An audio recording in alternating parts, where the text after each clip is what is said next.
नमस्कार, स्वागत है आपका ग्रेड अड्डा क्लासेस पे। मैं सूरज कुमार आपका स्वागत करता हूं। हम बात करने वाले हैं आज के लेक्चर में अम्लीय मृदा के बारे में। हमने पिछले लेक्चर में आपको बताया था कि प्रॉब्लमेटिक सॉइल क्या होती हैं, उनको कितने भागों में बांटा गया है। ठीक है, तो प्रॉब्लमेटिक सॉइल में एक बार फिर से बता देते हैं आप लोगों को। हमने बताया था कि ऐसी मृदाएँ होती हैं, समस्याग्रस्त मृदाएँ ऐसी मृदाएँ होती हैं जो किसी न किसी प्रकार की समस्या से ग्रसित हैं और जिनमें हम बिना सुधार के उसमें खेती नहीं कर सकते, उनको समस्याग्रस्त मृदा कहते हैं। तो उनको 4 भागों में बांटा गया था। पहला बांटा गया था physical problematic soil, chemical problematic soil और बायोलॉजिकल प्रॉब्लमेटिक सॉइल तथा न्यूट्रिशनल प्रॉब्लमेटिक सॉइल। तो फिजिकल प्रॉब्लमेटिक सॉइल आप आसानी से इसको नॉर्मली कल्टीवेशन करके उसको सुधार सकते हैं, लेकिन केमिकल प्रॉब्लम को आप जल्दी सुधार नहीं सकते हैं। तो केमिकल प्रॉब्लमेटिक सॉइल जो थी उसमें हम मोस्टली पढ़ेंगे जो साल्ट अफेक्टेड सॉइल हैं, जो लवण प्रभावित मृदाएं हैं, उनके बारे में हम पढ़ेंगे। तो लवण प्रभावित मृदाओं में पहली मृदाएं होती हैं अम्लीय मृदाएं। तो अम्लीय मृदाएं किसे कहते हैं? तो अम्लीय मृदा उसे कहते हैं जिस भी मृदा में H+ आयन की सांद्रता ज़्यादा होती है। जैसे ये देखिए, ये H2O है। H2O को जब हम ब्रेक करेंगे तो ये H+ आयन में और OH आयन में ये ब्रेक डाउन हो जाएगा। तो ऐसी मृदाएं होती हैं जिनमें इनकी मात्रा यानी H+ आयन की मात्रा ज़्यादा हो जाती है, तो उनको हम बोल देते हैं एसिडिक सॉइल। यानी कि ऐसी मृदाएं जिनमें H+ आयन की मात्रा ज़्यादा हो, OH आयन की मात्रा कम हो, उसको हम बोलते हैं एसिडिक सॉइल। और एसिडिक सॉइल का pH हमेशा 7 से कम होता है, मोस्टली 4.5 से लेकर के 6.5 तक होता है। और एसिड सॉइल जो पाई जा रही है पूरे इंडिया में वो 49 मिलियन हेक्टेयर क्षेत्र पे, यानी कि 329 मिलियन जो टोटल जियोग्राफिकल एरिया है उसमें जो 49 मिलियन हेक्टेयर एरिया है वो केवल एसिड सॉइल है। और एसिड सॉइल सबसे ज़्यादा पाई जा रही है केरल रीजन में।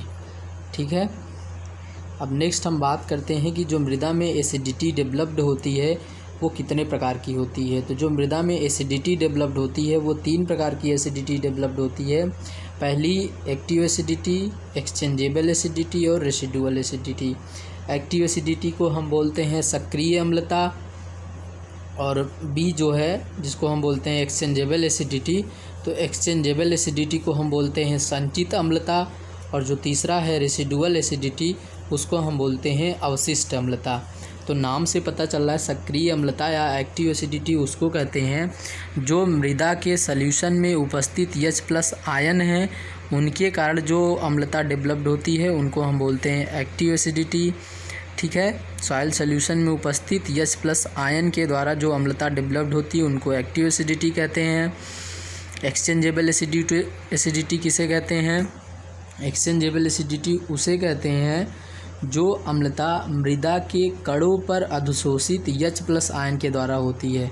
अब सॉइल के पार्टिकल हैं, सपोज करिए मृदा के पार्टिकल हैं, तो इनके ऊपर जो H+ आयन अधिशोषित हो रहे हैं, जो एड्जॉर्ब हो रहे हैं, उनके एड्जॉर्प्शन से जो एसिडिटी डेवलप्ड होती है उसको हम बोलते हैं एक्सचेंजेबल एसिडिटी।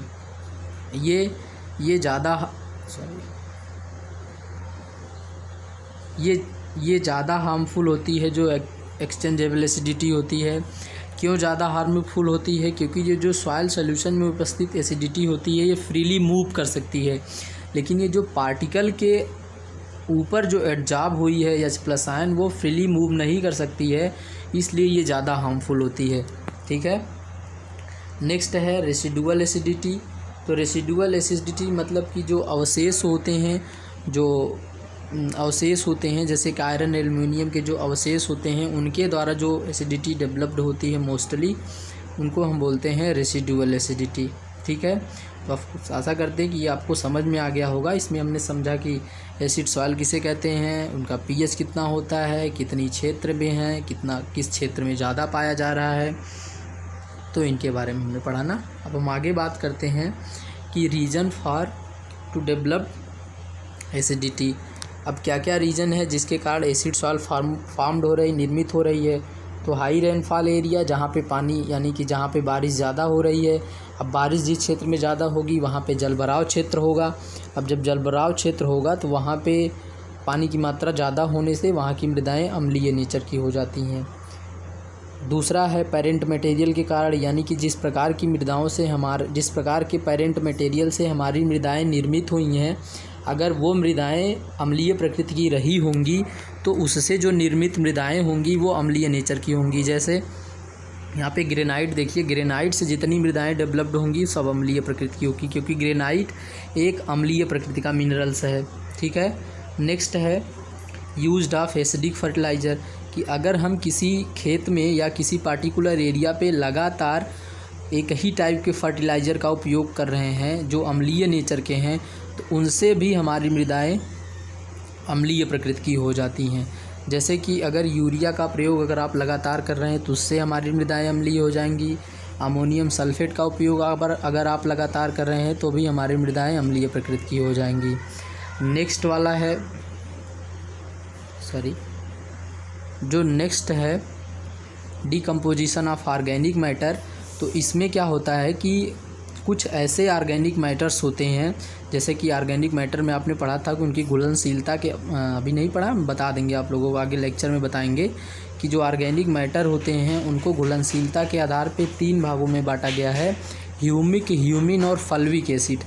ह्यूमिक और फल्विक एसिड ना, तो उसमें जो ऑर्गेनिक मैटर होते हैं मोस्टली जो अम्लीय प्रकृति के होते हैं, अगर वो डिकम्पोज होते हैं मृदा की ऊपरी सतह पे, वो ब्रेक डाउन होते हैं, छोटे छोटे कणों में टूट करके मृदा के अंदर मिलते हैं, तो उनके मिलने से जो एसिडिटी डेवलप्ड होगी वो होगी ऑर्गेनिक मैटर के डिकम्पोजिशन से।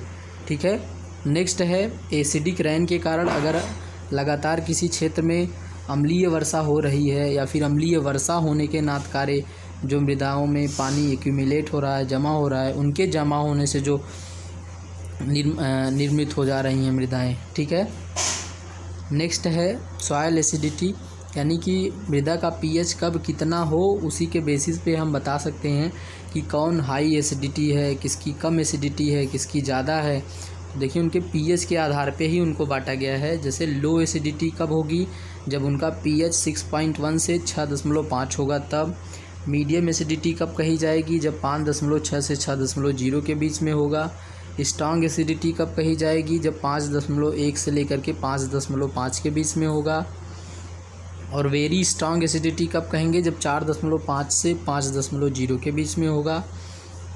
और हाईली स्ट्रॉन्ग किसे कहेंगे, जब पीएच जो है लेस देन 4.5 होता है। तो जो स्ट्रॉन्ग एसिडिटी होती है उसका पीएच होता है लेस देन 4.5।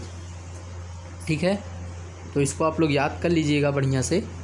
अब देखिए आगे हम बात करते हैं कैरेक्टरिस्टिक्स ऑफ एसिड सॉइल, यानी कि अगर कोई मृदाएं प्रभावित कर दी हैं एसिड सॉइल, यानी कि कोई मृदाएं अम्लीय प्रकृति की हो गई हैं तो उनकी क्या क्या विशेषताएं होंगी।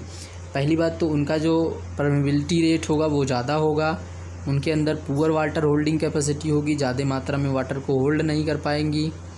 ठीक है। ये दोनों एक ही बार लिखा गया है, सॉरी। ठीक है। उनके अंदर पुअर ऑर्गेनिक मैटर कंटेंट होगा, जो ऑर्गेनिक मैटर होंगे उनके अंदर घटिया क्वालिटी के होंगे। ठीक है। अब नेक्स्ट हम बात करते हैं कि उनका सॉइल पीएच पे क्या इफेक्ट पड़ेगा, यानी कि जो पीएच है, जो एसिड सॉइल का पीएच है, उनका न्यूट्रिएंट की अवेलेबिलिटी पे क्या इम्पैक्ट पड़ता है। तो अगर पीएच लो है तो बोरान और मॉलिब्डेनम को छोड़ करके जितने भी माइक्रो एलिमेंट्स हैं वो सब पाए जाएंगे। ठीक है। बोरान और मॉलिब्डेनम को छोड़ करके जो माइक्रो एलिमेंट्स ट्रेस एलिमेंट जिसको बोलते हैं, उनकी मात्रा ज़्यादा होगी। अगर पीएच हाई है तो उस कंडीशन में फास्फोरस को छोड़ करके जितने भी माइक्रो एलिमेंट्स होते हैं सब पाए जाते हैं। यहाँ पे मैक्रो पाए जाएंगे, यहाँ पे माइक्रो एलिमेंट्स पाए जाएंगे। अब अगर पीएच न्यूट्रल है तो उस समय फास्फोरस और बोरान की मात्रा ज़्यादा होगी। और फास्फोरस और बोरान कब ज़्यादा होगा, अगर पीएच 5 से 7.0 के बीच में है तब। ठीक है। तो ये समझ में आया आप लोगों को। इसमें बस कुछ नहीं कहा गया, बस सीधा से ये कहा गया अगर पीएच लो है तो उस समय क्या होगा, जितने भी माइक्रो एलिमेंट हैं बोरान और मॉलिब्डेनम को छोड़ करके सब पाए जाएंगे। अगर पीएच हाई है तो उस समय क्या होगा, जितने भी माइक्रो एलिमेंट है उसमें फास्फोरस को छोड़ करके सब पाए जाएंगे, लेकिन अगर न्यूट्रल पीएच है तो उसमें फास्फोरस और बोरान की मात्रा ज़्यादा पाई जाएगी और वो पाए जाएंगे 5.0 से लेकर 7.0 तक, ठीक है। और जो टॉक्सिक एलिमेंट अगर पीएच ज़्यादा हो जाएगा तो उसमें जो टॉक्सिसिटी जनरेट करते हैं वो मोस्टली आयरन और एल्युमिनियम है, वो टॉक्सिसिटी जनरेट करते हैं एसिडिक सॉइल में, ठीक है। तो अगर कोई पूछे कि एसिडिक सॉइल में किस प्रकार के तत्व की मात्रा ज़्यादा होती है और किस प्रकार के तत्व जो हैं टॉक्सिसिटी डेवलप करते हैं अम्लीय मृदा में, तो वो होते हैं एल्युमिनियम और आयरन। अब इनको हम सुधार कैसे कर सकते हैं, इनको हम रिक्लेम कैसे कर सकते हैं, जैसे लाइम का उपयोग कर सकते हैं, चूना का, तो चूना में मोस्टली कैल्शियम ऑक्साइड का प्रयोग कर सकते हैं, कैल्शियम हाइड्रोक्साइड का प्रयोग कर सकते हैं। कैल्शियम ऑक्साइड को क्विक लाइम कहा जाता है और जो कैल्शियम हाइड्रोक्साइड होता है उसे हाइड्रेटेड लाइम कहा जाता है। और कैल्शियम कार्बोनेट का उपयोग करके भी हम मृदा को सुधार सकते हैं। प्रेस मड का उपयोग करके हम उस मृदा को सुधार सकते हैं। प्रेस मड एक पदार्थ होता है जो मोस्टली गन्ना जब हम फर्मेंट करते हैं, गन्ने को जब हम उसकी कोलों में उससे रस निकालते हैं तो उसको रस को जब पकाते हैं तो उससे जो निकलता है उसको हम प्रेस मड बोलते हैं, ठीक है। और कुछ बेसिक फर्टिलाइज़र का उपयोग करके भी अम्लीय मृदा को सुधार सकते हैं। बेसिक फर्टिलाइज़र में जैसे सोडियम नाइट्रेट है, पोटेशियम नाइट्रेट है, रॉक फास्फेट है, तो इन सब का उपयोग हम करके क्या कर सकते हैं, जो अम्लीय मृदाएं हैं उनका सुधार कर सकते हैं। और डोलोमाइट का उपयोग करके भी हम अम्लीय मृदाओं का सुधार कर सकते हैं, जिसमें कैल्शियम कार्बोनेट और मैग्नीशियम कार्बोनेट है, ठीक है। तो कुल मिला जुला के इतना एसिडिक सॉइल के बारे में था। आशा करते हैं आप लोगों को समझ में आया होगा और अच्छे से समझ में आया होगा। अगर किसी भी प्रकार की कोई प्रॉब्लम होगी तो आप लोग कमेंट बॉक्स में कमेंट कर दीजिएगा, फिर हम देख के फिर कमेंट को रिप्लाई कर देंगे, ठीक है। और वीडियो को ज़्यादा से ज़्यादा शेयर करिएगा ताकि सभी लोगों के पास ये वीडियो पहुंच पाए, ठीक है। आज के लिए इतना ही, थैंक यू।